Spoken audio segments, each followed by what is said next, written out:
নমস্কার, আমি মল্লিকপুর থেকে আসছি।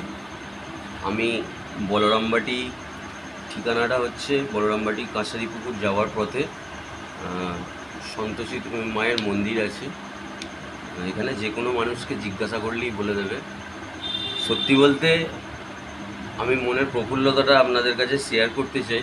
সেটা হচ্ছে কি, এই মাতা সন্তোষীর কাছে এসে আমার মনের অনেক বড় বড় স্বপ্ন বলতে পারেন, ইচ্ছে বলতে পারেন, বা মনের প্রসন্নতা বলতে পারেন। আমি একটা অন্যরকম ডিপ্রেশনের মধ্যে চলছিলাম, সেটা তো ডিটেল আপনাদের কাছে আমি কাইন্ডলি শেয়ার করতে পারছি না। শেয়ার করবার মতো নিশ্চয়ই করতাম, ওটা আমার পার্সোনাল ব্যাপার।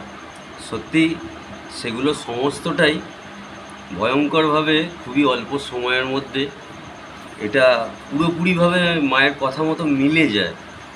মানে বলতে পারেন, উনি যদি এটা দেখেন বা শোনেন, যেন আমায় মনে মনে মাপ করুক। মানে আমি বলতে চাইছি এইটা, মাতা সন্তোষীর যিনি মেন সেবিকা, উনি যা যা আমায় বলেছেন তার বেশিরভাগটাই পুরোপুরিভাবে মিলে গেছে।